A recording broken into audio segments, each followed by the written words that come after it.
बिस्मिल्लाहिर्रहमानिर्रहीम। अस्सलाम वालेकुम नाज़रीन, उम्मीद है कि आप सब लोग खैरियत से होंगे। मैं हूं आपका होस्ट आसिफ और आप देख रहे हैं मेरे यूट्यूब चैनल शहरिया। तो नाज़रीन, आज मैंने वक्त निकाल ही लिया क्योंकि मैं कहीं बाहर निकला हुआ था और बहुत सारे लोगों के इतने सारे मैसेजेस आ रहे थे और वो सब कह रहे थे कि भाई आप कोई व्लॉग नहीं बना रहे, कोई व्लॉग बना दें, कोई ईद के बारे में बता दें। तो मैंने सोचा कि यहीं कहीं गाड़ी रोक करना व्लॉग बना लेते हैं, फिर घर जाके व्लॉग शायद ना बना सकूं क्योंकि घर जाके टाइम ही नहीं मिलता। तो सोचा कि व्लॉग बना दीजिएगा। आज के जो व्लॉग है ना वो बहुत ज़्यादा इंपॉर्टेंट है। जैसे कि मैंने पिछले व्लॉग में आप लोगों को बताया था, एक तफसील के साथ व्लॉग बनाया था जिसमें मैंने आपको तमाम चीज़ें बता दी और शायद अभी 2 हफ्ते के बाद फिर दोबारा से व्लॉग अपलोड करना ज़रूरी समझा क्योंकि मैं सोशल मीडिया के ऊपर बहुत सारी चीज़ों को देख रहा था। बहुत से लोगों के मैसेजेस आ रहे थे और ये जो फ़ैन पेजेस वाले हैं मैं तो इनको शाबाश देता हूँ क्योंकि ये सब लोग जनती हैं और जन्नत में जाएंगे क्योंकि इनका एक फ़र्ज़ हो चुका हुआ है कि ये लोग जो हैं मुख्तलिफ़ किस्म की गलतफहमियाँ और अपने पास एग्जम्पशन जो है वो लिखते रहते हैं। ख़ास तौर पे कुछ लोगों का ये कहना है कि ईमान जो है वो रजब का नाम क्यों नहीं हटा रही। कुछ लोगों का कहना है डिवोर्स हो चुकी हुई है, वो उसके रिंग भी पहनती है, वो उसके कड़े भी पहनती है और ये सब कुछ क्यों कर रही है जबकि डिवोर्स हो चुकी हुई है। और कुछ लोगों का ये भी कहना है कि 9 तारीख जो आ रही है और वो 90 डेज़ पूरे हो जाएंगे और ईमान को डिवोर्स हो जाएगी। यानी कि वो कितने ज़्यादा इस किस्म की गलतफहमियों को पैदा करते हैं। इसीलिए मैंने सोचा कि क्यों ना आज की ये वीडियो बनाकर उन सब लोगों को ज़रा बता दिया जाए कि मेरे भाई, आप जिन लोगों को गलतफहमियाँ डाल रहे होते हैं, जो लोग रजब और ईमान से बहुत ज़्यादा प्यार करते हैं और वो चाहते हैं कि इस रिश्ते को एक देखना चाहते हैं, इन खुशियों को एक देखना चाहते हैं और वो बहुत ज़्यादा सैड हैं क्योंकि वो रजब को शुरू से देख रहे हैं और ईमान को भी उसके साथ देख रहे हैं। और यकीनन ये सारी जो रजब फैमिली है ये इस रिश्ते को एक देखना चाहती है। लेकिन आज 6-7 महीने हो गए हैं लेकिन ऐसा कुछ भी नहीं हुआ क्योंकि ये फ़ैन पेजेस ऐसे होते हैं जिन्होंने पता नहीं कितने रिश्ते तबाह किए हैं और उसमें शायद हमारा अपना भी कसूर होता है क्योंकि जब हम सोशल मीडिया पे अपने घर की प्राइवेसी को शेयर करते हैं और तमाम बातें अपने फ़ैन से कर देते हैं और उसके बाद इन फैंस को मौका मिल जाता है और ये फिर फैंस जो हैं इसमें मज़ीद तेल डालते हैं और आग लगा देते हैं और जिससे बहुत से लोगों की गलतफहमियाँ होती हैं। बहुत से लोग जो हैं वो आके मैसेजेस करके मुझसे पूछते हैं कि वो वहाँ पर वो ये बंदा ये बात कर रहा है, क्या इसमें सदाकत है क्या नहीं है।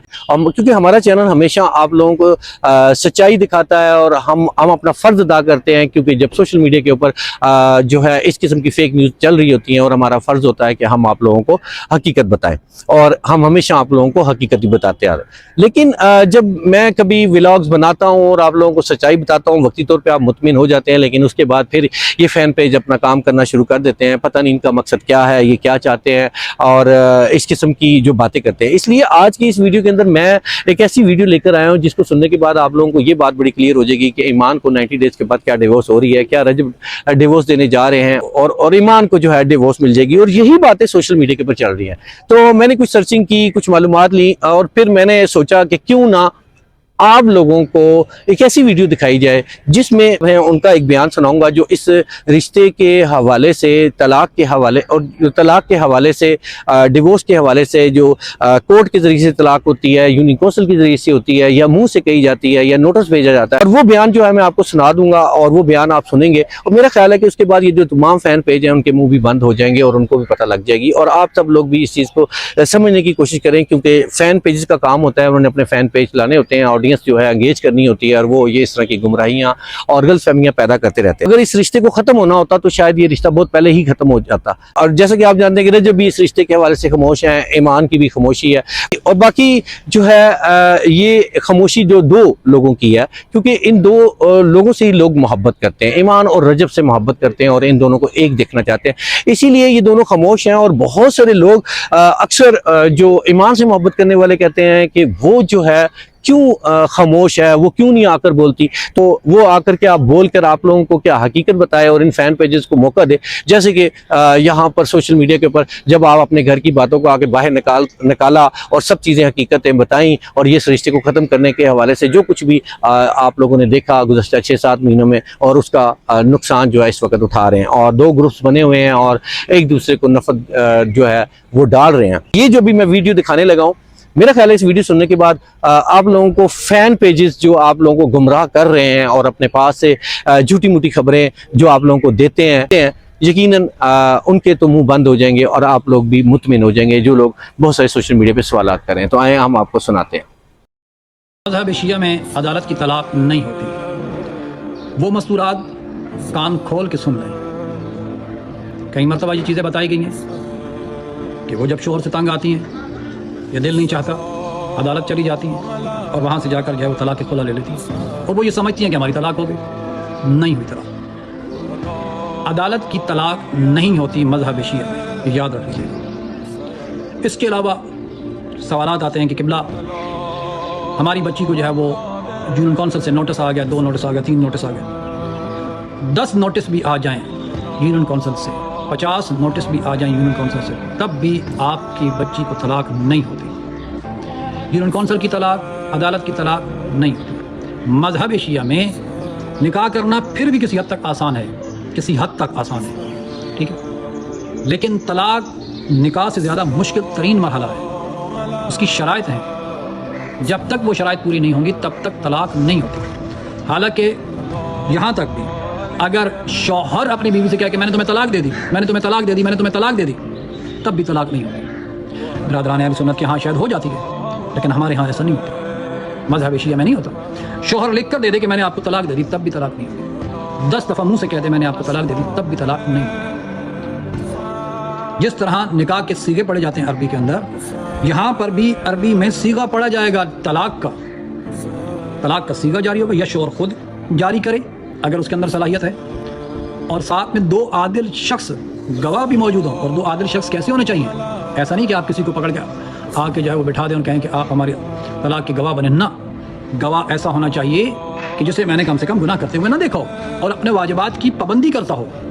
ऐसा शख्स आदिल होता है। अब खैर कोई मासूम तो है नहीं कि हम कहें कि वो गुनाह करता ही नहीं, करता होगा, लेकिन मैंने उसे नहीं देखा गुनाह करते हुए। ऐसा शख्स जो है वो आदिल होता है। तो ऐसे 2 आदिल चाहिए, और जो सीगा तलाक जारी कर रहा है वो भी आदिल होना चाहिए। अब एक शख्स आता है, आलिम दीन के पास आता है, मौलाना साहब के पास आता है, कहता है किबला मैं अपनी ज़ौजा को तलाक देना चाहता हूँ। अब ये शख्स आलिम दीन को अपना वकील बनाता है। अब आलिम दीन जो है मौलाना, वो 2 आदिल शख्स जो है वो ढूंढता है। ढूंढने के बाद क्योंकि अब इसके शौहर ने इजाज़त दी है, अब शौहर की इजाज़त के साथ ये सीगा तलाक जारी करते हैं। अब जब सीगा तलाक जारी होगा, उस औरत को बता दिया जाएगा,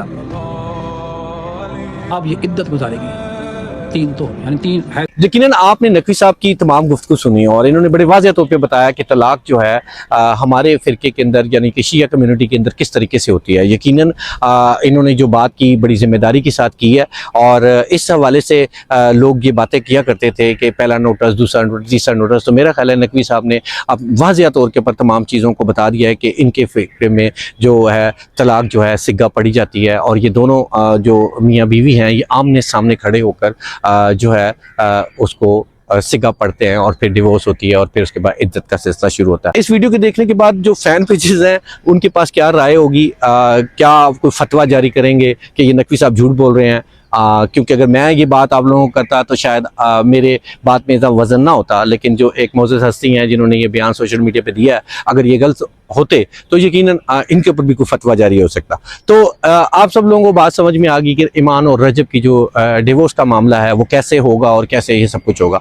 देखिए, जैसा कि मुझे जहाँ तक ये सारी चीज़ें महसूस हो रही हैं और मैं इन चीज़ों को देख रहा हूँ, मुझे ऐसा लगता है कि जैसे कि ये शायद एक सेपरेशन जो है वो हो चुकी हुई है, और ईमान की खामोशी भी इस बात का वाज़ह सबूत देती है कि वो शायद इस रिश्ते को बचाने के लिए इंतज़ार करना चाहती है कि शायद कभी ऐसा वक्त आ जाए इस बच्चे की वजह से हम लोगों को एक मौका ज़रूर मिल जाए।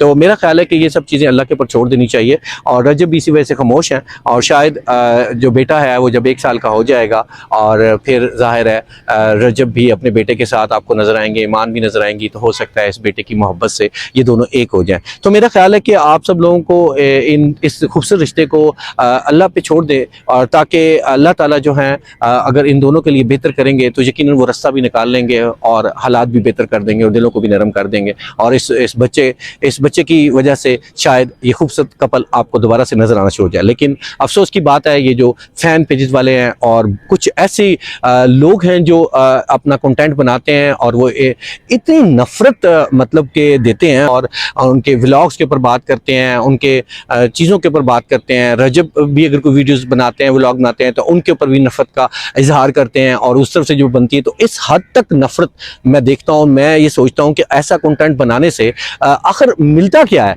यानी कि अगर आप किसी की किरदार कशी कर रहे हैं और इस किस्म के अल्फाज बोल रहे हैं, तो इसमें आप जो है, आपको क्या फ़ायदा? क्या आप रजब को खुश कर रहे हैं या ईमान के हक में बोलकर आप ईमान को खुश कर रहे हैं? और इस किस्म की किरदार कशी करके शायद आप इस खूबसूरत रिश्ते को ना सिर्फ बर्बाद कर रहे हैं और गलतफहमियाँ पैदा कर रहे हैं, बल्कि आप गुनाहगार भी हो रहे हैं। और आप यकीन करें कि आपने देखा होगा कि मैंने आज तक जितनी भी वीडियोस बनाई हैं, मैंने कभी किसी की किरदार कशी नहीं की। ये बात आप बाखूबी जानते हैं। सिर्फ मैंने सच और हक के ऊपर बात की। जब भी फेक न्यूज़ आती थी सोशल मीडिया के ऊपर और जब भी इल्ज़ामात लगते थे और उसकी हम तहकीकात करते थे, अपने ज़राए से मालूमात लेकर आप लोगों को बताते थे कि असल हकीकत ये है, ऐसा नहीं है और ऐसा है, जिसकी वजह से शायद ये समझा जाता था कि ये किरदार कशी है। लेकिन ऐसा नहीं था, ये किरदार कशी नहीं है, बल्कि असल हकीकत बताई जाती थी कि जो लोग गुमराह होते थे और जिसकी वजह से लोग ये समझते थे कि ये जो बात सोशल मीडिया पे चल रही है ये सच है। लेकिन हम अपना फ़र्ज अदा करते हैं हमेशा और अपना फ़र्ज अदा करते रहेंगे। जब भी हमें नज़र आएगा